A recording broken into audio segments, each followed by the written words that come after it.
All right, we will get started. I do want to welcome everybody here. It's great seeing you all. This is the Board of Jewish Education's presentation of A Dream, a Journey, a Community, a nostalgic look at Jewish businesses in and around Atlantic City. And today it's being presented by Leo Schoffer, who most of you I'm sure know. Leo is a local businessman, former chairman of the board at Stockton University, and a Jewish community leader. And I want to also thank all of our Friends campaign supporters who help make programs like this happen. And I'd like to thank all of our Life and Legacy donors for their commitment to the BJE and to our Jewish community. So also, thank you, Leo, for bringing this wonderful program to us. And I am going to turn it over to you. Thank you, Susan. Good morning, everyone. Can you hear me? How's my volume? Sounds good. Thumbs up. Thank you for joining us. Welcome. We hope that you're all feeling well, and we wish you all a happy 2021. And if you have not already done so, we encourage you to register and to get your vaccinations. We find ourselves at a time when we face troubling events. We are battling a raging worldwide pandemic and health crisis, and we are faced with political and social unrest that must be addressed in the proper manner. As we go about our daily lives, we need to work together to create positive solutions to these issues. In the midst of all this turmoil, or as my mother would say, mishigas, we find time this morning to reflect about the history of our local Jewish community. Yes, in these difficult times, it's important to keep our history alive and to share it with future generations. But it's also important because it enables us to better understand from whence we came and really who we are as a Jewish community. These are the reasons why we created this book, and I think that the title really says it all as far as what it's about. I've been thinking about doing this book for several years, when in 2008, our local Jewish community day school needed a fundraising project. So I suggested that we create this book as a community endeavor with participation and contribution from many people, particularly some who could tell the stories firsthand. So I became the editor, Susan Weiss, the art director, Rob Huberman, the publisher. The late Judge Gerald Weinstein was a key writing contributor, and Jackie Kaplan was our graphic artist. Rabbi David Weiss wrote the foreword, and Shai Kramer, who at that time was the publisher of the Jewish Times, wrote the introduction. We began by soliciting stories from people that we knew who had direct firsthand knowledge of the times we were writing about. And we were able to collect photographs, family photographs that never would have been seen by the public and were really personal family photographs that we were able to share with the community. And we cherished that we were able to preserve for the community those photographs. From this concept, we created a tribute to the Jewish families who helped create Atlantic City. There in front of you, you can see the acknowledgement page, which lists many of the people who wrote stories and were involved in the book, so that you can see it is really a collaboration.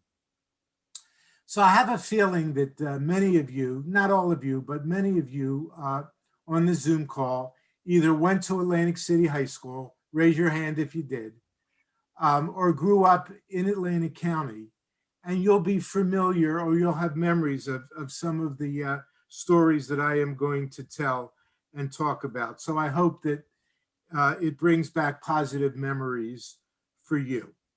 So permit me first to give you a little bit of my background and my motivation for writing the book. There you see pictures of my parents I read your, yeah, the course. on the screen. There's some people that are not muted, I believe. Yeah, That's I coming just across. muted. Good. Thank you, Susan. My parents, Sarah and Sam Schoffer, were Holocaust survivors. They were born in the city of Vilna, which, as you may know, was a great city for Jewish education and culture, and at that time was located in Poland, but today it's the capital of Lithuania. The Holocaust began, and Vilna was taken over first by the Russians and then invaded on June 22nd, 1941, by the Nazis. And my parents were originally placed in ghettos in Vilna, and they eventually escaped before the liquidation of the ghetto through the sewer systems of the city into the woods surrounding the town.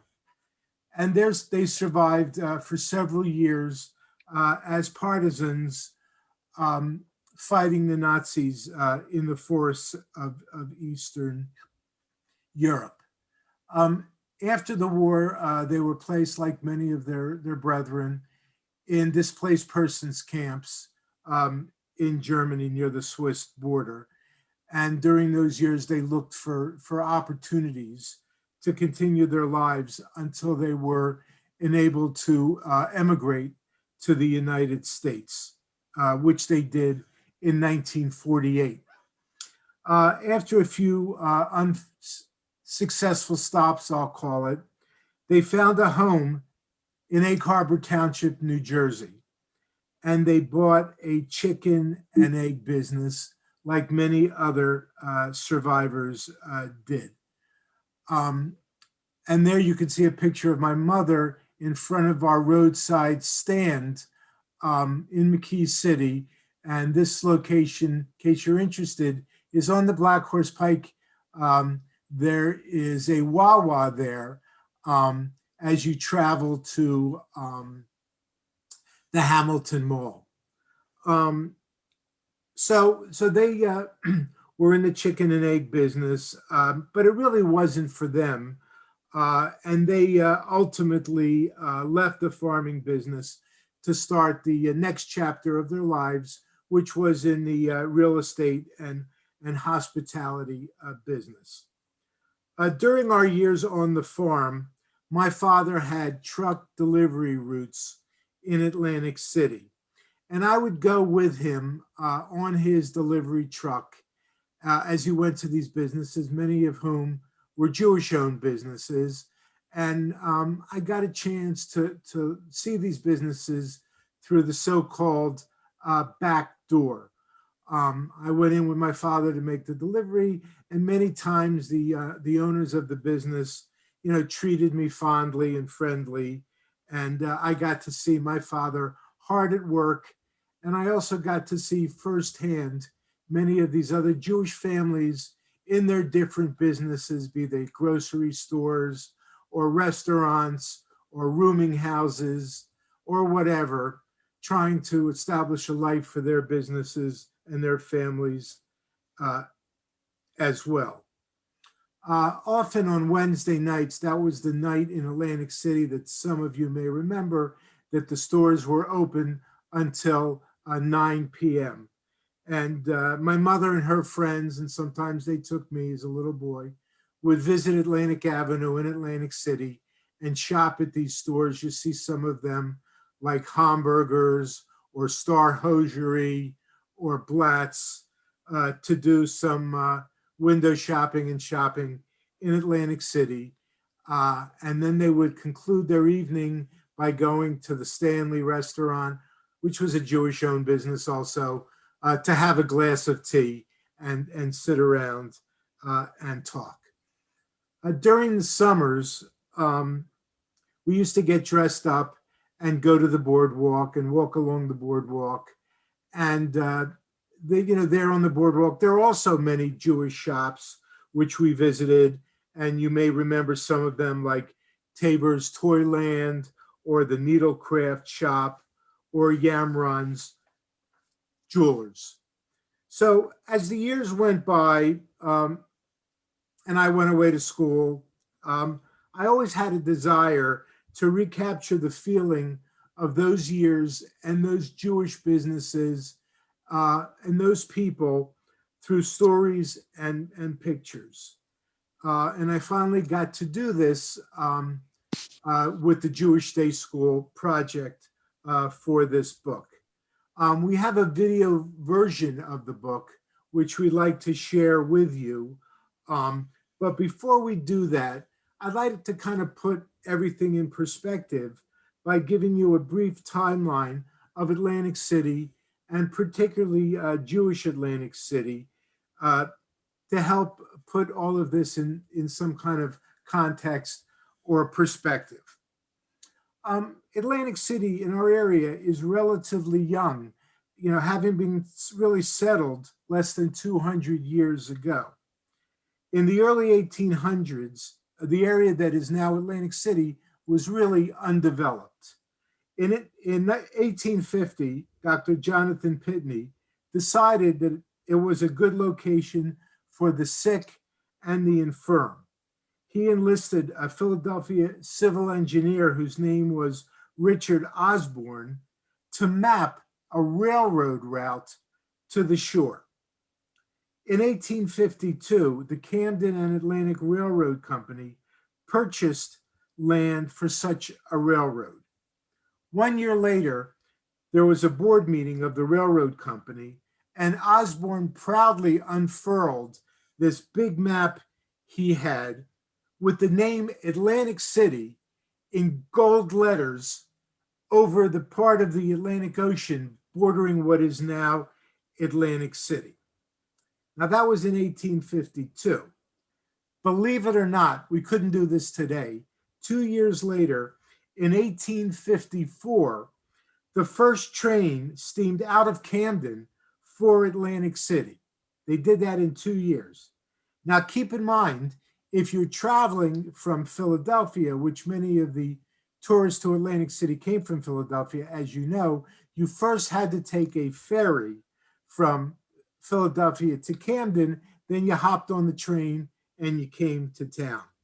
Now, I've been told by some people that the trip from Philadelphia, including the ferry and the train, was sometimes faster than the train today that takes you to Atlantic City from Philadelphia.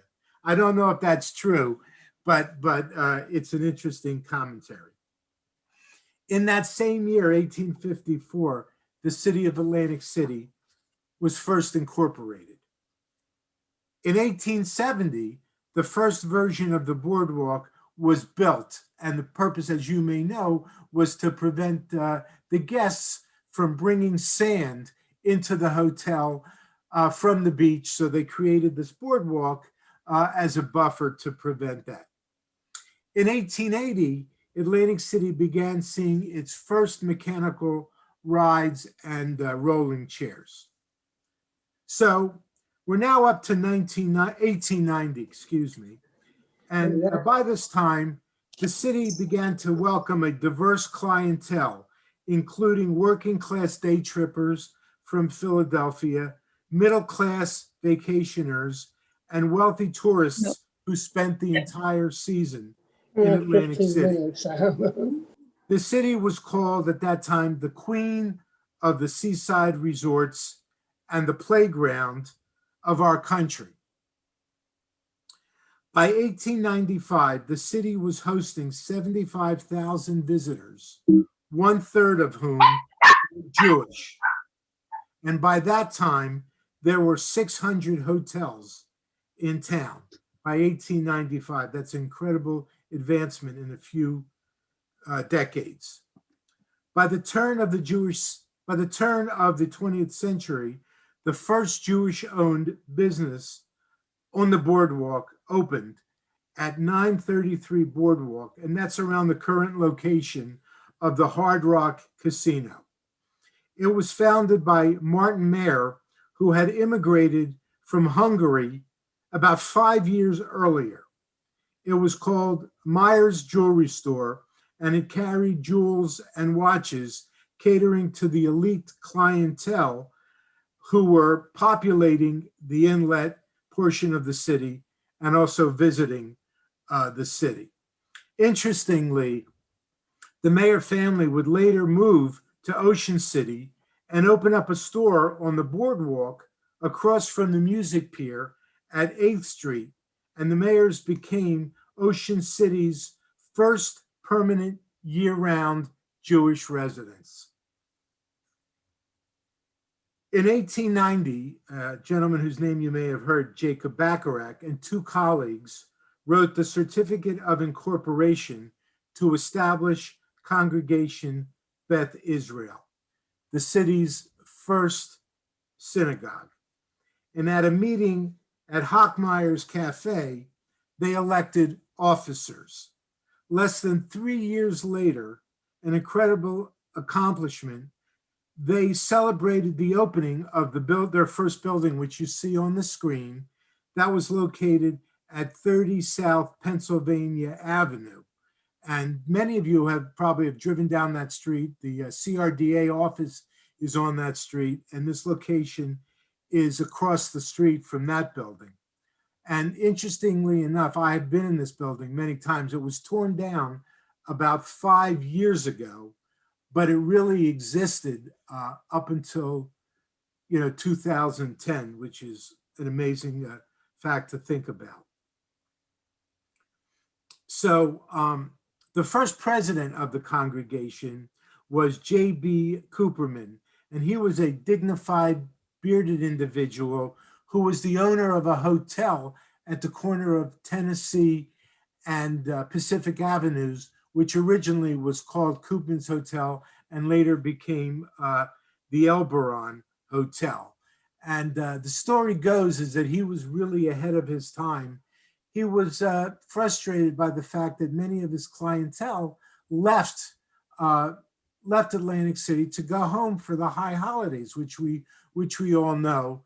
And he felt that if there was a synagogue in town, that he would be able to have his guests stay longer through the high holidays. And that was one of his motivations for helping to found Beth Israel. And he was ahead of his time because, as you may know this other story, the reason the Miss America pageant was created was because the local business people wanted to extend the summer and have people longer. So they created this pageant a week after the season was over in order to lengthen the season.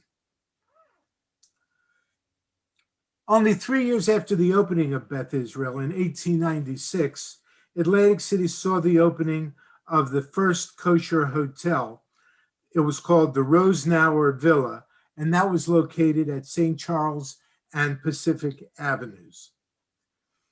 By the start of the 20th century, Atlantic City began attracting a diverse group of Jewish tourists, varied traditions and places of origin. As a result, the kosher hotels and restaurants serviced them. There were Romanian restaurants, Hungarian restaurants, Polish restaurants. So no matter where you had come from, there was a hotel and a restaurant to please your palate. And here you can see on the screen advertisements for some of these places. And there's, I think you can see Helbig's restaurant, but many of them advertised whether they were Romanian or Hungarian or what delicacy they provided. Susan, let's put up the quote from the April edition of the Jewish Comment. Would you like to read this, Susan? Sure. The height of the early spring season and the passing of Easter finds this popular resort crowded to its very doors with an ultra-fashionable throng of visitors. It is safe to say that fully one half of this mighty throng is made up of Jewish people. They are in evidence at all of the leading hotels. They are the chief patrons of the early spring season and, in fact, are the life of the resort. From the Jewish Comments, April 23rd, 1897. So it's amazing to think that even before the turn of the century, there was this type of Jewish patronage in Atlantic City. Unfortunately, though, we know what happens with the proliferation of Jewish tourists. There was the beginning of some anti-Semitic feelings and sentiment, with certain hotels advertising that they were restricted. And in fact, a gentleman by the name of Sam Leeds, who was one of the owners of the Haddon Hall, which, as you know, one day became Resorts International, was head of the Chamber of Commerce. And he expressed concern that there were too many Jews coming to town. And he was concerned about that fact.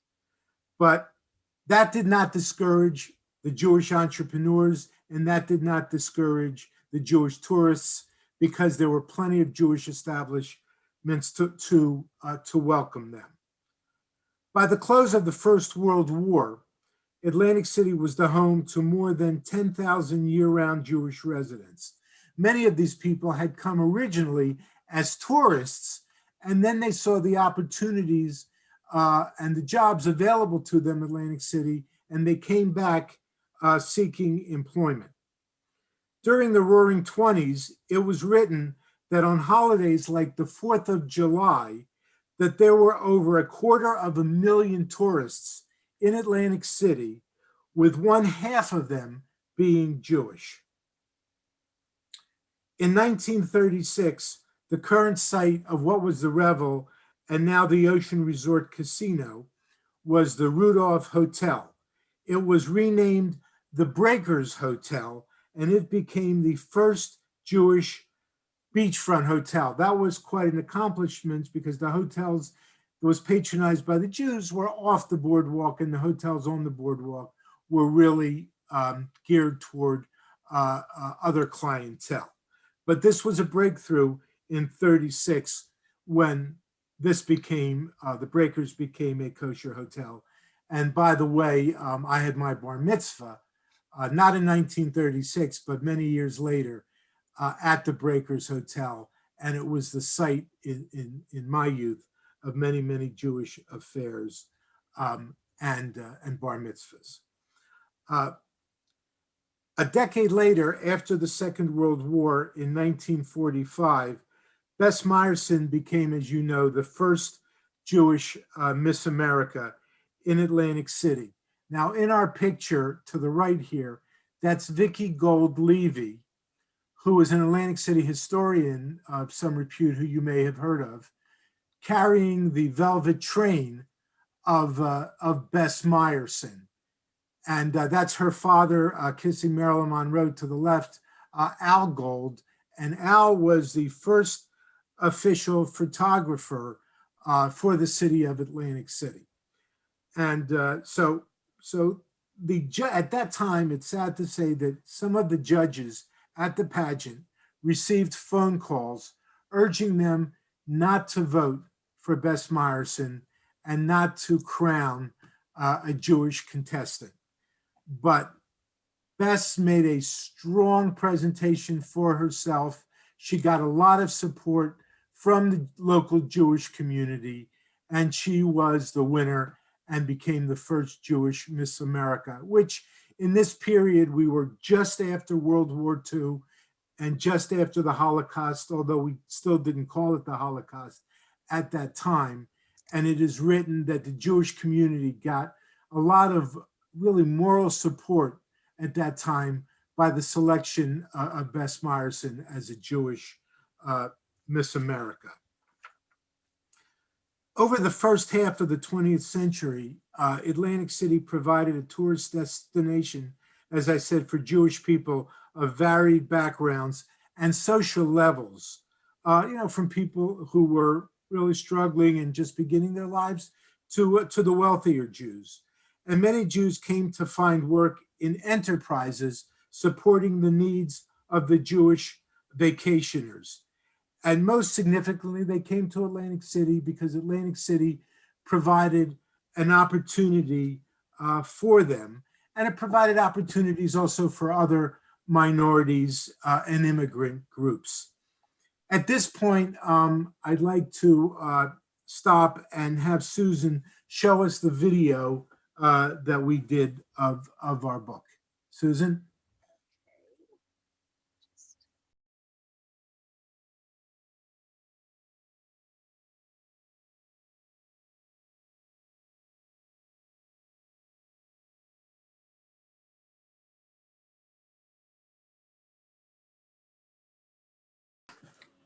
Thank you, Susan. Can everyone hear me again?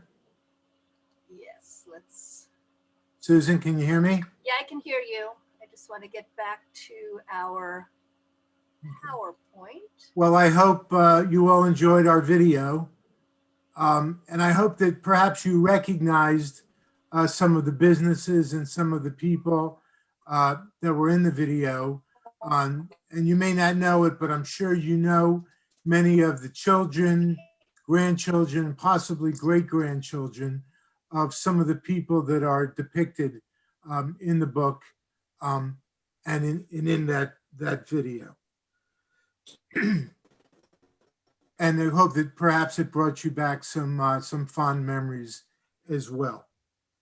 Many of the stories in our book are familiar to us, and they contain similar beginnings. And what I'd like to do is I'd like to share one of these with you. It's kind of a case study or an example, and it relates to the story about Kensington Furniture and Carpet. And I'm going to read just the opening paragraph. Meyer Max Grossman came to America from Hungary in the early 1880s. This teenager arrived in Philadelphia in advance of his parents with one brother. As soon as the Grossman boys established themselves, their parents joined them with many siblings, and the family settled in the Kensington section of Philadelphia. To earn a living, the young men of the family went to the carpet mills in Kensington and purchased surplus carpet samples in bulk. These they resold on the street to the residents of their neighborhood. 4 brothers worked in the business with their father. After their father died in the early 1900s, the brothers began to disagree on business philosophy, and Meyer Max, who now had a wife and 4 children, decided to leave his brothers and resettle in Atlantic City. As his payout, he was given $1,200 in merchandise, which he transported with his family to Atlantic City. He rented a store on the north side of Atlantic Avenue and opened Grossman Kensington Carpet Company in March of 1912. The family lived above the store. So this is a classic example, and many of the stories in the book are like this. You know, one young person leaves his family, comes here alone, tries to get established, later sends for the remainder of the family, brings the rest of the family over. They start a business, the whole family works together in the business. Then later, one of the members of the family decides to go off on their own and establish their own business. I mean, how many times have we heard this story? And it's the story of many Jewish businesses in America, some like Macy's and some small ones like the ones in our book. To me, this is a story of brave people looking to escape the pogroms and the anti-Semitism of Europe and arriving in America, often alone and with little resources, hoping to create a new life for themselves and for their families. This book is full of these stories, and I find it inspirational to read them. One of my favorite sections of the book is the one dedicated to the hospitality industry. You saw on that video many pictures of many hotels and motels in Atlantic City. And it's amazing to me that all of the ones that we showed you were at one time or another owned and operated by Jewish families. So I'd like to put this a little into perspective and read a quote from the 1903 edition of the American Israelite. Susan, do the honors. The vacation habit is unquestionably stronger among the Jewish poor than among any other poor class. One would never think of an Italian laborer or an Irishman working on a street railroad sending his wife and children for the summer. Yet the Jewish sweatshop worker does this year after year. American Israelite, 1903. I think some of you can identify that and understand that. And that's really the background of why Atlantic City became popular and grew among our Jewish community. As I said, Jewish hotel ownership in Atlantic City can be traced back to J.B. Koopman, who I discussed earlier. As Jewish tourism grew, so did Jewish hospitality ownership. And I had the opportunity of interviewing the late Louis Malamud, who many of you may have heard of or know. His father, Max, was born in Russia and came to America in 1903. Max's family would one day own and operate many of the iconic boardwalk hotels, such as the Ritz-Carlton, the Shelburne, the Dennis.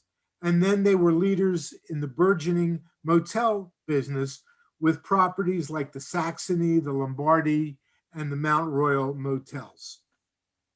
It amazes me that by 1928, there were over 20 kosher hotels in the resort, like the Pierpont, the Royal Palms, and Chorney's. They provided, as I said, a broad selection of options for the Jewish vacationers. These properties were famous for offering a concept that you may have heard. It's called the American Plan. If you raise your hand, did anybody ever hear of the American Plan? Yes, somebody does. Well, let me tell you what this included. 3 meals a day, tea and cookies in the afternoon, and another glass of tea in the evening after 10 p.m. Now, as you can imagine, this plan imposed quite a burden on the hotel staff, many of whom were also Jewish, and they had to work from 7:30 in the morning till 10:30 at night so as to roll out this American plan.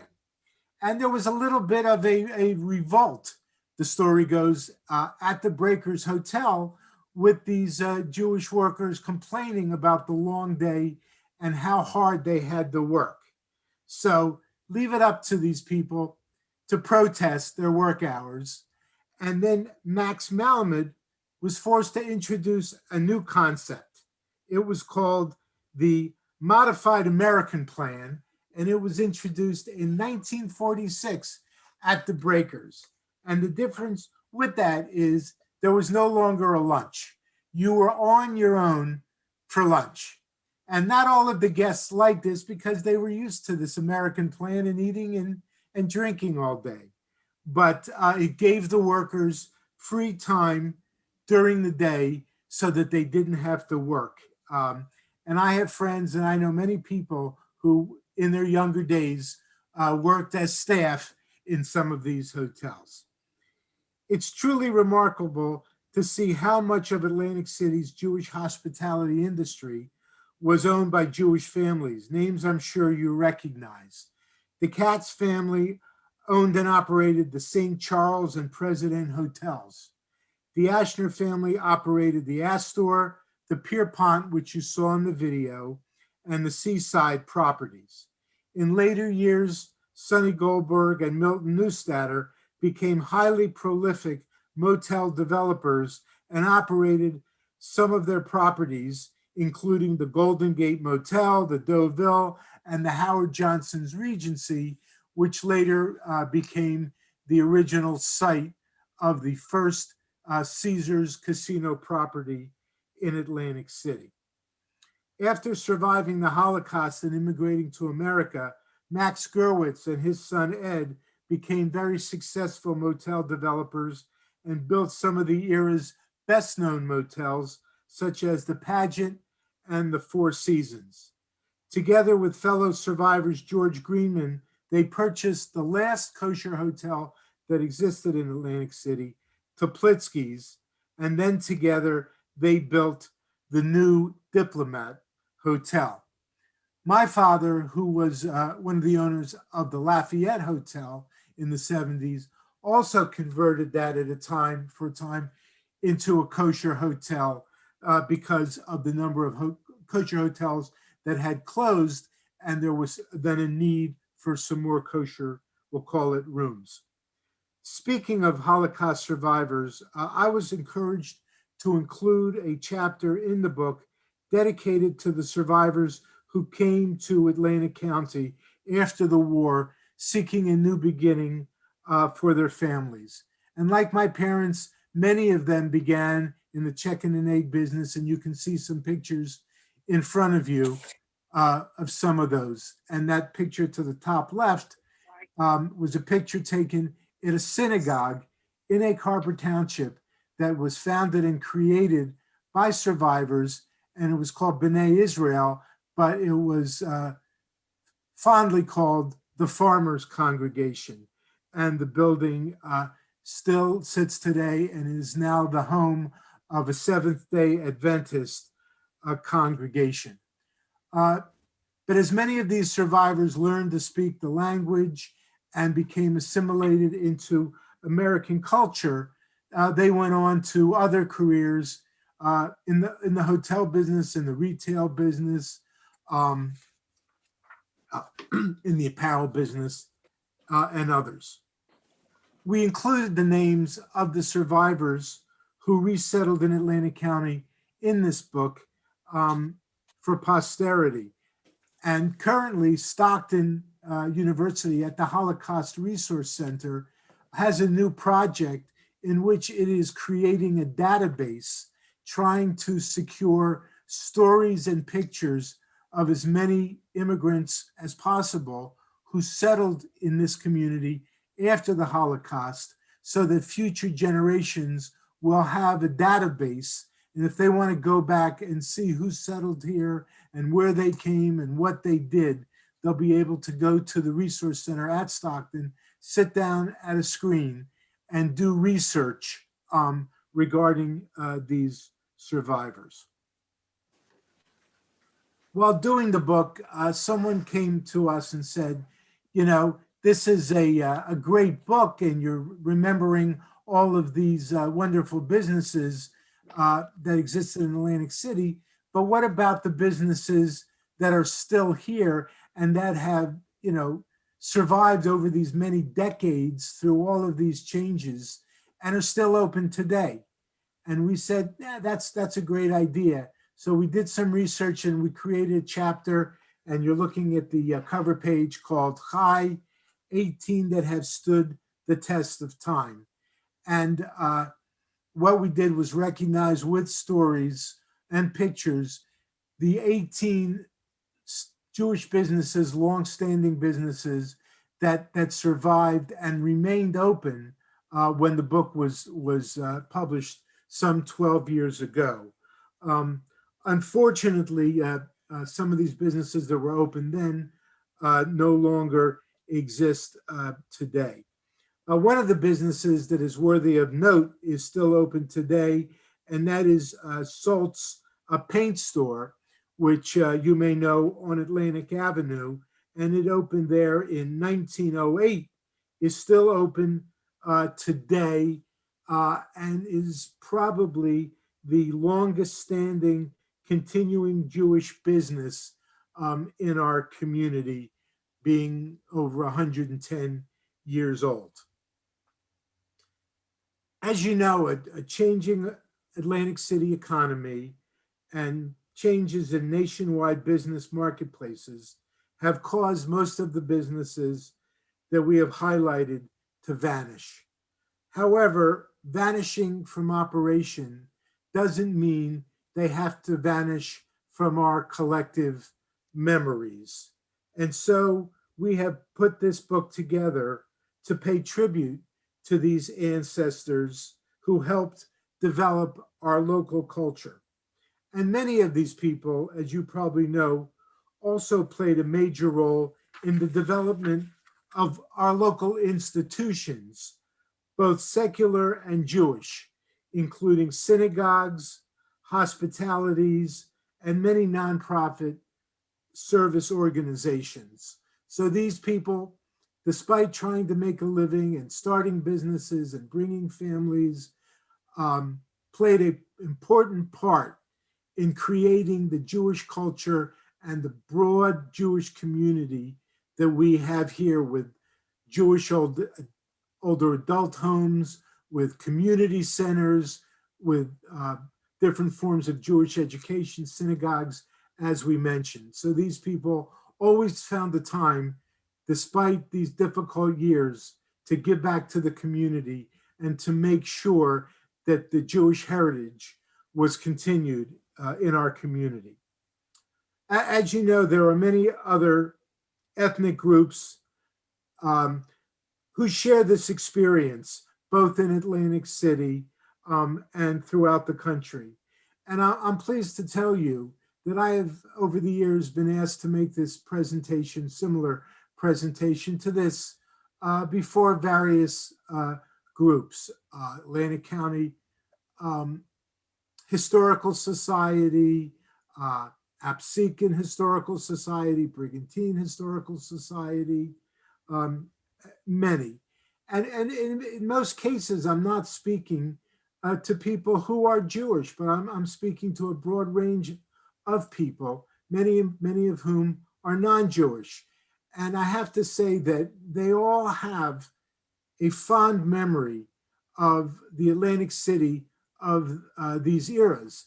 And they come to me after the lecture and they tell me how they went to this store or shopped at this store or did business in Atlantic City and did business with these people, and how much they enjoyed and what fond memories they have of these Jewish merchants in Atlantic City. And it really warms my heart to think that they left a legacy of being good people, of being community people, and that other people in the community remember them in that fashion.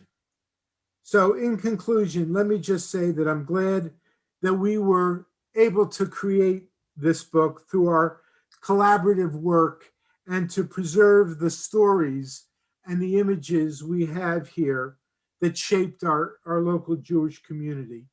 And I'd like to thank Susan for inviting me to make this presentation and for assisting me. We've left a little time.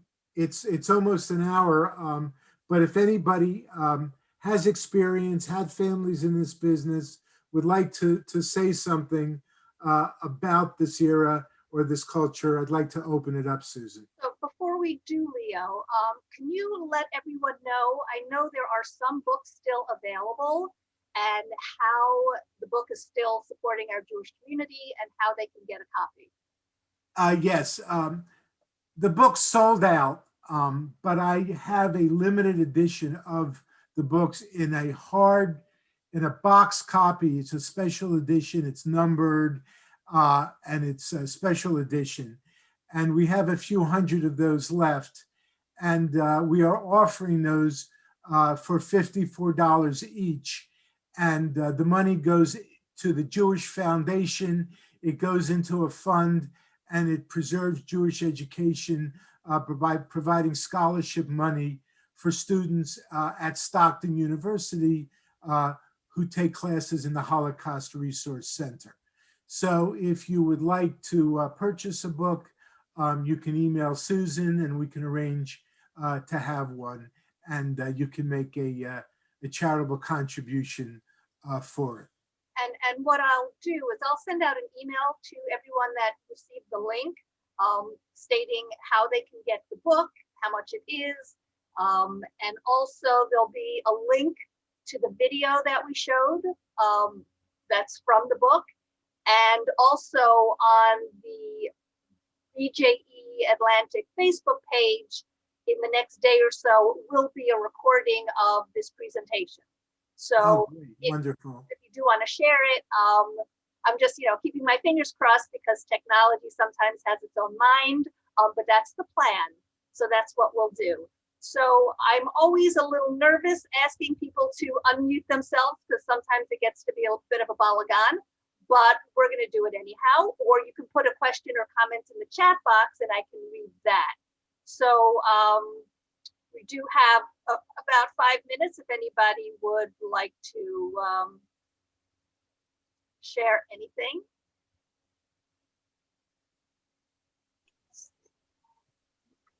Sure, I'll share a little. So I'm Paul Greenberg.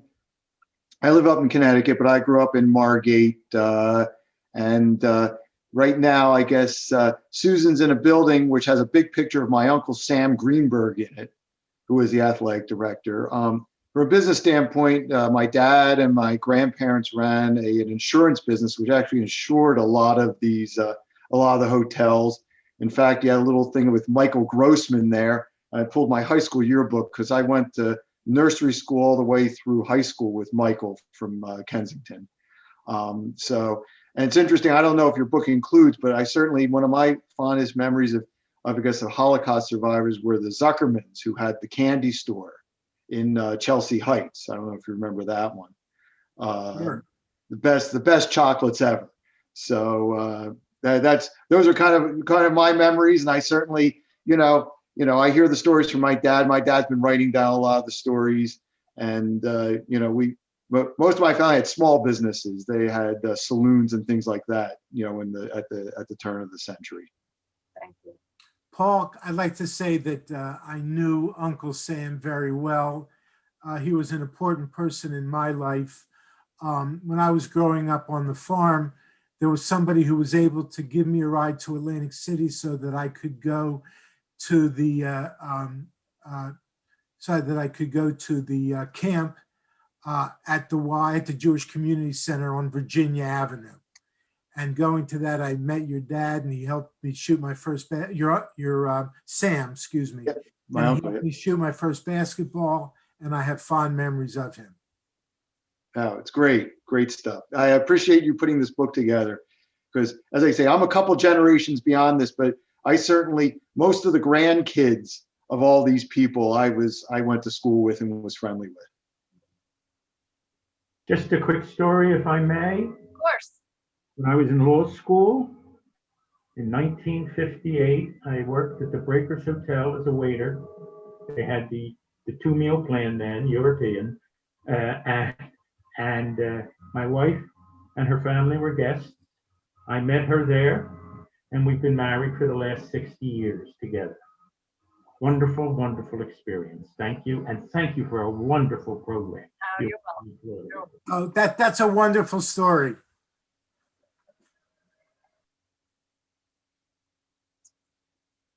Anyone else? I just enjoyed watching everybody's faces while they were watching the video. You couldn't see you all, but I was able to, and just seeing the smiles on your faces when you could see the pictures. And the book is fabulous. All of the pictures in the videos are in the book and stories. And it was really, Leo, a labor of love because we worked on it together for months and months and months. And I learned so much about Atlantic City. Even though I've only been here for 30 years, so many of the faces and the businesses were familiar to me as well. Knowing people in the book and their children and teaching their grandchildren and sometimes great-grandchildren. So that's a really awesome thing. Atlantic City was just as far as the Jewish experience in America, Atlantic City was a very unique city. And you saw all those buildings and all those businesses, and many of them were very small. And those are the ones I like the best, the little meat markets, the little saloons, those little stores. And I don't know if there's another city that had such a major portion of its business life owned and operated by the Jewish community. I don't know if it existed. And it really was a remarkable period.